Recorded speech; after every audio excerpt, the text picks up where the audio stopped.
course, chief among those is the Russian invasion of Ukraine, which has just caused huge amounts of volatility in global food prices, as well as supplies of fertilizer to farmers as well. But it's also pretty clear that economic shocks are becoming a bigger and bigger factor in this as the years go by. So that, of course, includes the coronavirus pandemic, all of the sort of damage to the world economy that was done over the years that virus caused so much disruption. But they're also talking about in this report the economic shockwaves of the war in Ukraine that have spread out into regions such as Latin America and Africa and the Middle East. I suppose the big idea in this report is this concept of a paradigm shift. So they're calling on governments and agencies like the World Food Programme, NGOs, to start thinking about this in a different way. So basically try to anticipate potential events, try to prepare for those, rather than just simply responding to urgent need, responding to people who get to the very brink of starvation in different countries. Now, this report does say that there is some good news, that global food prices have been declining in recent months after spiking in the wake of the Russian invasion of Ukraine. For example, they point to the Black Sea Grain Initiative for being behind that drop. So that's, of course, this deal that was brokered by the United Nations for Ukraine to be able to ship grain from Black Sea ports to countries around the world. However, just finally, I have to note that that deal is fragile. It's set to expire on the 18th of May, and so far the Russians, Moscow, has not indicated that it's going to be willing to extend it any further than that.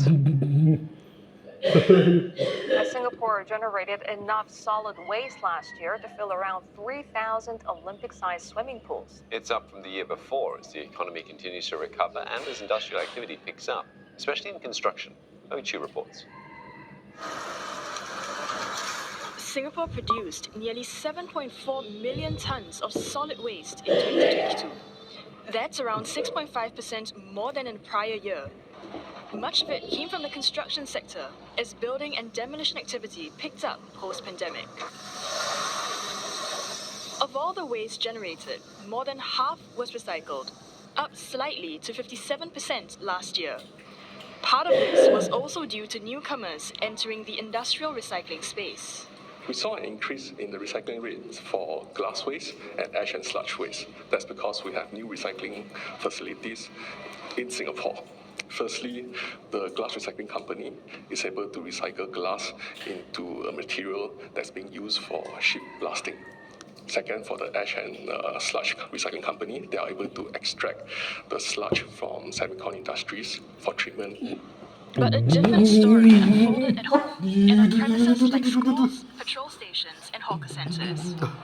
The domestic recycling rate slipped a notch to 12%, the lowest in more than a decade. NEA says it's because less paper and textile waste were exported for recycling due to high freight costs. I'm looking at an office paper recycling bin. Now, Singapore currently doesn't have any recycling facilities for materials like paper and textile waste. They're usually collected and packed before being sent off for processing in countries like India, China, and Indonesia.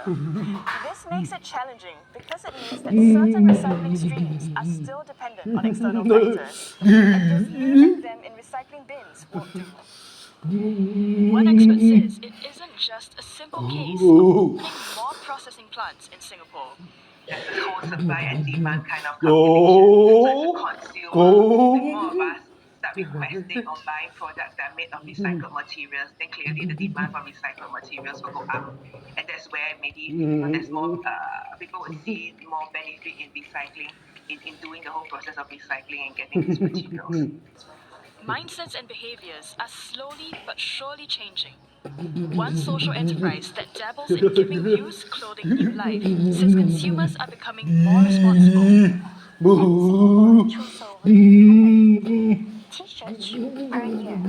All of this, 99% of the textiles can actually be reused and recycled. This way, we can reduce carbon emissions. So for the past 5 years, we've been increasing. 20% of our customers are starting to embrace cleaner fashion. NEA says it is becoming more imperative for Singapore to shift to a circular economy. To help reduce waste and increase recycling, it's putting in place schemes like the beverage container return scheme, food waste reporting requirements, and the upcoming disposable carrier bag charge at supermarkets.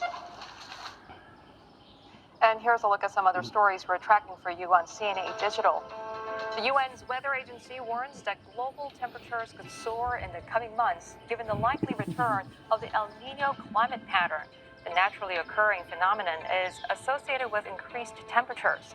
The WMO put the probability of El Nino occurring by the end of July at 60% and by the end of September at 80%. And in a world first, scientists have observed the moment that a dying star consumed a planet, a fate that eventually awaits Earth. Astronomers noted that the star was thousands of degrees hotter than the planet, likening it to putting an ice cube into a boiling pot. And you can keep up with news in Asia and beyond 24/7 on CNN Digital.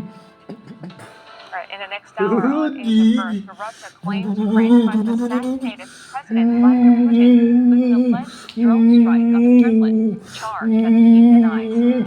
Plus, Sudan's warring sides agree to extend a truce by a week as international community pushes peace talks. Also had more business coverage as the Asia Pacific markets prepare to start the trading day on the heels of a fresh Fed rate hike.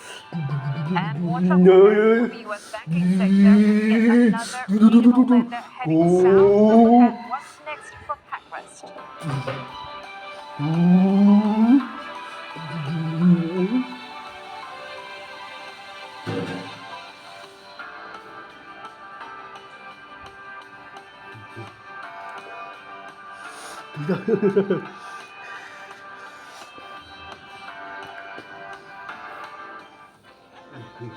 memories wherever you go.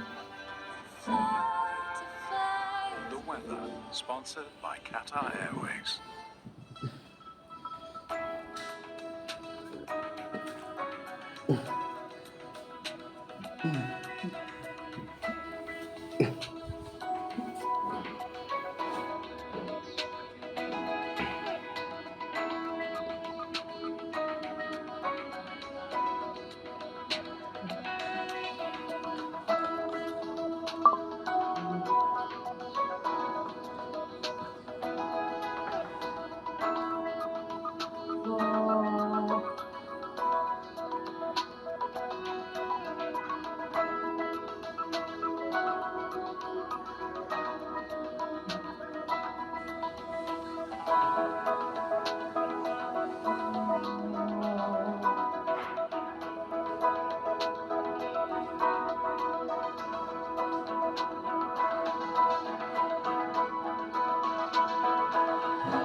The weather, sponsored by Qatar Airways.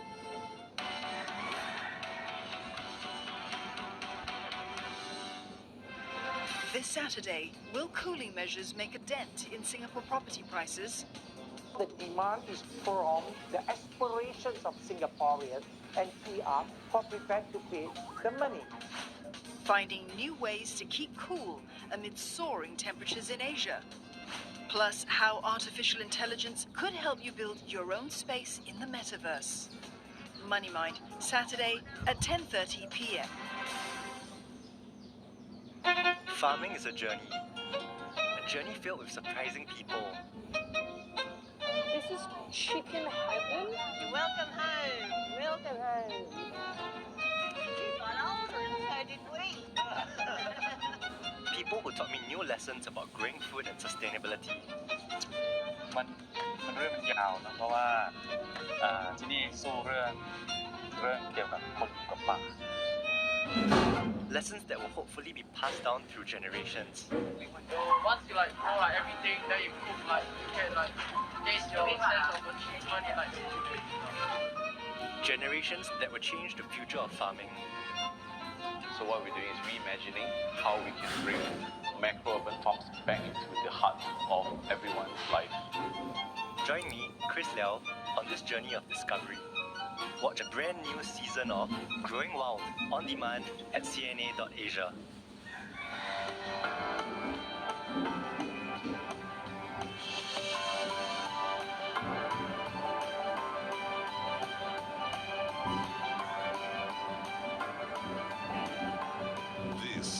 Asia First. Good Thursday morning, it's 8 a.m. here in Singapore. I'm Julie Yu. Our top story this hour, Russia has accused Ukraine of trying to assassinate President Vladimir Putin in a drone attack on the Kremlin, but Kyiv denies it had anything to do with it. We didn't attack Putin. We leave it to tribunal.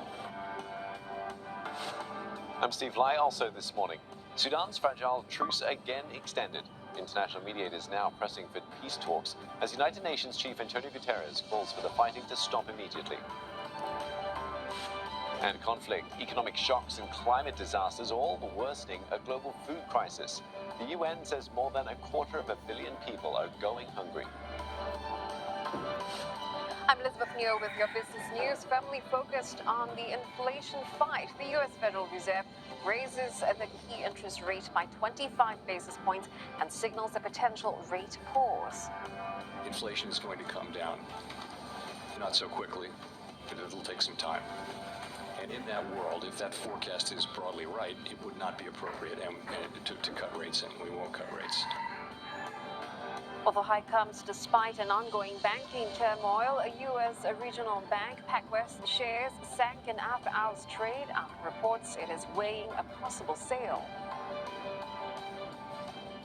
Russia wants revenge as tensions soar over an alleged double drone attack in the Kremlin. It has accused Ukraine of carrying out a terrorist assassination attempt on President Vladimir Putin, a charge Kyiv denies. Russians are demanding, quote, the elimination of Ukrainian leader Volodymyr Zelensky. That's coming from the number 2 leader.